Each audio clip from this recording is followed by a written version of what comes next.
ನಿಮ್ಮ ವಾಹಿನಿ ಇದ್ದಿದ್ದು ಇದ್ದ ಹಾಗೆ. ಫೆಡರೇಷನ್ ಮೂಲಕ ರೈತರಿಂದ ಖರೀದಿ ಮಾಡಿರುವ ಕೊಬ್ಬರಿಯ ಹಣವನ್ನು ತಕ್ಷಣ ಬಿಡುಗಡೆ ಮಾಡಬೇಕೆಂದು ಆಗ್ರಹಿಸಿ ಮೂಲ ರೈತ ಸಂಘಟನೆ ವತಿಯಿಂದ ತಹಶೀಲ್ದಾರ್ ನಯೀಂ ಉನ್ನೀಸ್ ರವರಿಗೆ ನಾಗಮಂಗಲದಲ್ಲಿ ಮನವಿ ಪತ್ರ ಸಲ್ಲಿಸಿದರು.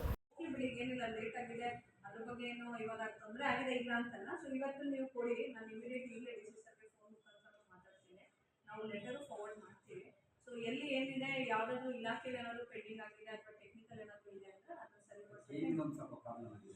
ಅಕ್ರಮ ಸಕ್ರಮ ನಿಲ್ಲಿಸ್ಬಿಟ್ಟಿದೆ. ಮತ್ತೆ ಬೇರೆ ಬೋರ್ಗಳಿಂದ ನಾವು ಲೈನ್ ಹಾಕೊಂಡು ತಗೊಂಡು ಮಾಡೋಕ್ಕಾಗ್ತದೆ. ಮಳೆ ಬೇರೆ ಪ್ರಾಬ್ಲಮ್ ಇಂದ ಏನು ಬೋರ್ಗಳು ನಿಂತ್ಕೊಳ್ಳೋದು ರಸ್ತೆ ಬಸ್ಕೊಂಡು ಲೈನ್ ತಗೊಳ್ಳೋಕ್ಕಾಗ್ತದೆ. ಸಕ ಸಮಸ್ಯೆಗಳಿದೆ. ಅಕ್ರಮ ಸಕ್ರಮ ಇದೆ. ಆಫೀಸ್ಗಳಲ್ಲಿ ಹೋದರೆ ಕಾಂಟ್ರಾಕ್ಟರ್ ಮೀಟ್ ಮಾಡಿ ಕಾಂಟ್ರಾಕ್ಟರ್ ನಮಗೂ ಏನು ಅಲ್ಲ, ಈಗ ಡೈರೆಕ್ಟ್ ಅರ್ಜಿ ಕೊಟ್ಟರೆ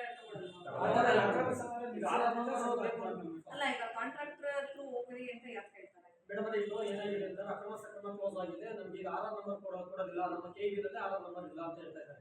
ಯಾವುದೇ ಕಾರಣಕ್ಕೂ ಅಲ್ಲ, ಈಗ ಕಾಂಟ್ರಾಕ್ಟರ್ ಎಲ್ಲಿಂದ ತಂದ್ಕೊಡ್ತಾನೆ? ಕಾಂಟ್ರಾಕ್ಟರ್ ಅವರು ನಿಮ್ಮ ಕಾಂಟ್ರಾಕ್ಟ್ ವೈಯಕ್ತಿಕ, ನಮ್ಮ ವೈಯಕ್ತಿಕ ರೈತ ವೈಯಕ್ತಿಕ ಅದನ್ನ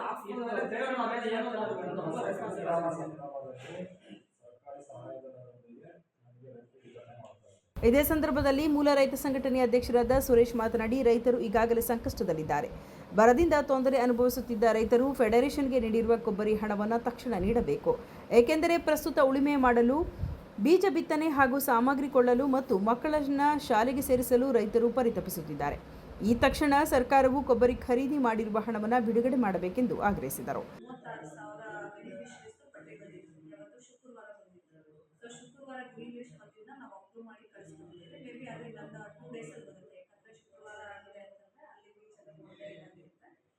ಸೊ ಹಾಗಾಗಿ ಮೇ ಬಿ ಈಗ ನೆಕ್ಸ್ಟ್ 2 days ಅಲ್ಲಿ ಇನ್ನು ಉಳಿದಷ್ಟು 36,000 ಬೆನಿಫಿಷರೀಸ್ ಏನಿತ್ತು ಅವರಿಗೆ ಬಂದಿದೆ. ಸೊ ಮ್ಯಾಕ್ಸಿಮಮ್ ನಮ್ಮಲ್ಲಿ ಏನು 90% ಲಾಸ್ ಆಗಿತ್ತು ಅಷ್ಟು ಜನಕ್ಕೂ ಪರಿಹಾರಕ್ಕೆ ಎಲ್ಲ ಫುಲ್ಲು ಇದಾಗಿದೆ. ಯಾವುದೂ ಆ ಥರ ಮಿಸ್ ಆಗೋಕ್ಕೆ ಸಾಧ್ಯ ಇಲ್ಲ. ಕೆಲವು ಮಿಸ್ ಇದ್ದಿತ್ತು, ಅದು ಈಗ ಮೊನ್ನೆ ಬಂದಿದೆ. ಶುಕ್ರವಾರ ಬಂದಿತ್ತು ನಮಗೆ. ನಾವು ಶನಿವಾರ ಭಾನುವಾರ ಅಪ್ರೂವಲ್ ಮಾಡಿ ಸೋಮವಾರ ನಿನ್ನೆಗೆ ಸಬ್ಮಿಟ್ ಮಾಡಿದ್ದೀವಿ ಜಿಲ್ಲಾಧಿಕಾರಿಗಳಿಗೆ ಅಪ್ರೂವ್ ಮಾಡಿ. ಸೊ ನಿಮ್ಮ ನೆಕ್ಸ್ಟ್ 2 days ಅಲ್ಲಿ ಬರುತ್ತೆ. ಮೂಲ ಸಂಘಟನೆಯ ಅಧ್ಯಕ್ಷರಾಗಿ ಸುರೇಶ್ ಮಾತಾಡ್ತಾ ಇರೋದು. ಏನಿವತ್ತು ನಾಗಮಂಗಲ ಕದವಳ್ಳಿಯಲ್ಲಿ ಕೊಬ್ಬರಿ ಖರೀದಿ ಮಾಡ್ತಾಯಿದ್ರು, 2 ತಿಂಗಳಾಗಿದೆ ಖರೀದಿ ಮಾಡಿ. ಇವತ್ತು ಆಲೆ ಕಡಿಮೆ ಅಂತ ಅಂದರು 30,000 ಮೆಟ್ರಿಕ್ ಟನ್ ಕೊಬ್ಬರಿನ ಖರೀದಿ ಮಾಡಿದ್ದಾರೆ. ಅದೇ ಪಕ್ಕದ ಡಿಸ್ಟಿಕ್ಕಲ್ಲಿ, ತುಮಕೂರು ಡಿಸ್ಟಿಕ್ಕಲ್ಲಿ ಆಲೆ 3 ಬಾರಿ ರೈತರ ಖಾತೆಗೆ ಹಣ ಜಮಾ ಆಗಿದೆ. ಆದರೆ ನಮ್ಮ ಮಂಡ್ಯ ಡಿಸ್ಟಿಕ್ಕಲ್ಲಿ ಇದುವರೆಗೂ 30,000 ಕೊಬ್ಬರಿ ಖರೀದಿ ಆದ್ರೂ, ಮೆಟ್ರಿಕ್ ಟನ್ ಖರೀದಿ ಆದ್ರೂ ಯಾವುದೇ ರೀತಿ ₹1 ಖಾತೆಗೆ ಹಣ ಜಮೆ ಆಗಿಲ್ಲ. ಯಾಕೆಂದರೆ ನಾವು ಕೊಬ್ಬರಿನೇ ನಂಬಿಕೊಂಡು ಜೀವನ ಮಾಡ್ತಕ್ಕಂಥ ರೈತರು. ಯಾಕೆಂದರೆ ನಮ್ಮಲ್ಲಿ ಇವಾಗ ಸ್ಕೂಲ್ ಫೀಸ್ ಕಟ್ಟಬೇಕು, ಕಾಲೇಜ್ ಫೀಸ್ ಕಟ್ಟಬೇಕು, ಈ ಮದುವೆ ಟೈಮು ಇವೆಲ್ಲ ಇರೋದ್ರಿಂದ ನಮ್ಮ ರೈತರುಗಳಿಗೆ ಯಾವುದೇ ಅಮೌಂಟ್ ಜಮೆ ಮಾಡೋದಿಲ್ಲ, ನೇಣಾಕೊಳ್ಳೋ ಪರಿಸ್ಥಿತಿಗೆ ರೈತರು ಬಂದಿದ್ದಾರೆ. ಯಾಕೆಂದರೆ ನಮ್ಮ ತಾಲೂಕಿನಲ್ಲೇ ಒಬ್ಬರು ಉಸ್ತುವಾರಿ ಮಿನಿಸ್ಟ್ರ್ ಇಟ್ಕೊಂಡು, ಒಬ್ಬರು ಕೃಷಿ ಸಚಿವರು ಇಟ್ಕೊಂಡು, ಒಬ್ಬರು MLA ಮಾಡಿಕೊಂಡು ಈ ಥರ ಒಂದು ಅಂಥದ್ದು ಪರಿಸ್ಥಿತಿಗೆ ರೈತರು ಬಂದಿದ್ದೀವಿ ಅಂತ ಹೇಳಿದರೆ ನಮಗೆ ಅದು ನಾಚಿಕೆಡಿನ ವಿಚಾರ. ಯಾಕೆ ಅಂತ ಹೇಳಿದರೆ ಇವತ್ತು ಅಧಿಕಾರಿಗಳು ಒಂದು ಸಬು ಬೀಳ್ತಾ ಇದ್ದಾರೆ. ಇವತ್ತು ನಾಳೆ ಅಮೌಂಟ್ ಹಾಕ್ತೀವಿ, ಒಂದು ವಾರ ಬಿಟ್ಕೊಂಡು ಹೋಗ್ರಿ, ಫೆಡ್ರೇಷನ್ ಅವ್ರಿಗೆ ಕೇಳಿ, ಇಲ್ಲ DC ಅವ್ರ ಹತ್ರ ಮಾತಾಡಿ, ಇವೆಲ್ಲ ಕಥೆಗಳನ್ನ ಹೇಳ್ತಾ ಇವತ್ತು ರೈತರಿಗೆ ಒಂದು ಮರೆಮಾಚ್ತಾ ಬಂದಿದ್ದಾರೆ.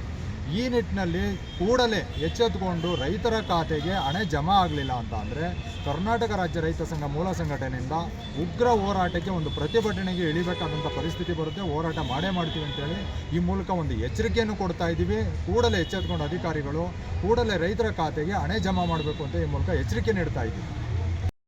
ಏಜೆನ್ಸಿ ಈ ದಿನ ನಾವು ಸಚಿವರು ಅಂದ್ಕೊಂಡೇ ಬಂದ್ಬಿಟ್ಟಿದ್ದೀವಿ. ನಾವು ಈ ಸಚಿವರು ಏನು ಮಾಡ್ತಾ ಇದ್ದಾರೆ ಅನ್ನೋದೇ ಗೊತ್ತಾಗ್ತಾ ಇಲ್ಲ ನಮಗೆ. ಇವತ್ತು ನೋಡಿದ್ರೆ ಈಗಲೇ ನೆನ್ನೆಯಲ್ಲೇ ಬಿಡುಗಡೆ ಮಾಡ್ಯಾರೆ. ಏನಂತ ಬಿಡುಗಡೆ ಮಾಡ್ಯಾರೆ? ಬೀಜಗಳ ಬೆಲೆ ಜಾಸ್ತಿ ಏರಿಕೆ. ಸ್ವಾಮಿ ಏನು ಸ್ವಾಮಿ ಇದು ಕತೆ?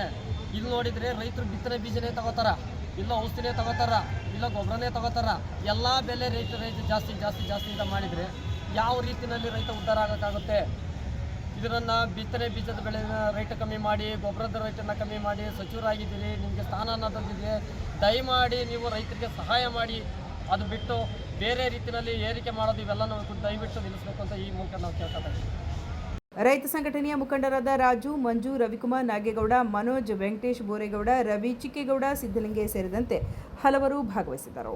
ಸುದ್ದಿ 3 ವಾಹಿನಿಯ ಹೆಚ್ಚಿನ ಮಾಹಿತಿಗಾಗಿ ಸಬ್ಸ್ಕ್ರೈಬ್ ಆಗಿ ಹಾಗೂ ಬೆಲ್ ಬಟನ್ ಒತ್ತಿ.